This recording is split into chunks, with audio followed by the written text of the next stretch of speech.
This is The Scoop for Monday. I'm Megan Bowman with the WMNF News headlines. The Republican Party had a lot of wins in the 2024 election, turning some historically blue areas red. WMNF's Chris Young reports. Analysts reflected on what worked and what didn't at the Tampa Tiger Bay Club on Friday. Political analyst Susan McManus says the parties have switched places. It's called partisan realignment. Now the working class is Republican and the Democrats are more elitist. McManus says Democrats should use language to resonate with more people.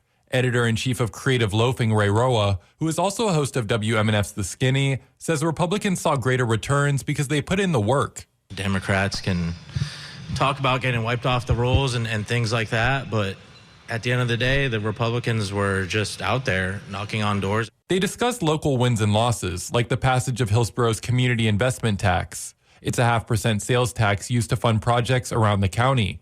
Chris Young, WMNF News, Tampa. Special elections will be held for 2 congressional seats in Florida after President-elect Donald Trump tapped the lawmakers to serve in his administration. However, a 2021 state law making it harder for people to vote by mail could complicate things. How the law is written means voters will have to make new requests after December 31st. And the change in the length of time the mail ballot requests are valid has left officials scratching their heads. David Ramba is the executive director of the Florida Supervisors of Elections Association. He suggests Governor Ron DeSantis set the primary election for mid-February and the special general elections around April 1st. That timing would allow election officials to comply with the 45-day requirement for overseas and military ballots. DeSantis is expected to quickly announce dates for the special elections. Carrying out a 2023 law, Florida universities have been ending agreements and partnerships linked to 7, quote, countries of concern. The State University Systems Board of Governors is scheduled to receive a report about the law this week, which targets ties to China, Russia, Iran, North Korea, Cuba, Venezuela, and Syria. The law largely prevents state universities and colleges from participating in agreements or partnerships with schools based in those countries of concern.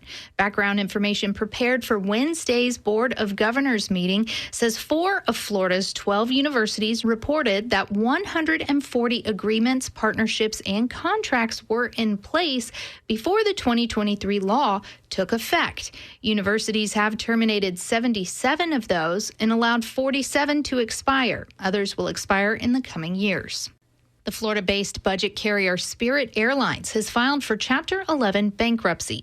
A press release says the airline will continue to operate as it restructures, and guests can continue to book and fly without interruption and use all tickets, credits, and loyalty points as normal.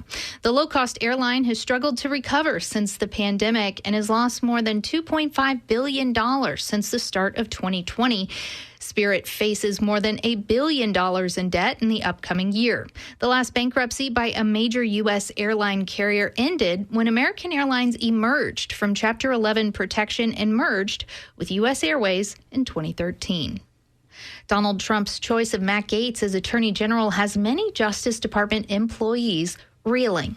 The president-elect's pick of the Florida Republicans sent a shock throughout the department, especially considering Gaetz's lack of experience in law enforcement and the fact that he was once the subject of a federal sex trafficking investigation by the Justice Department, which he's now been tapped to lead. That investigation ended Wednesday when Gaetz resigned from Congress. Meanwhile, Donald Trump Jr. says any pushback from the Washington establishment around his father's unconventional choices for cabinet proves they are just the kind of disruptors that voters are demanding. After Trump was elected in 2016, he stocked his early administration with choices from traditional Republican and business circles. Today, the president-elect values personal allegiance above political experience. The National Weather Service says sunny skies today with a high near 82. Tonight, partly cloudy with a low near 65. Tomorrow and Wednesday, we might see some rain. And then Thursday and Friday, you'll see clear skies and highs reaching just 70 degrees. I'm Megan Bowman with the WMNF News headlines.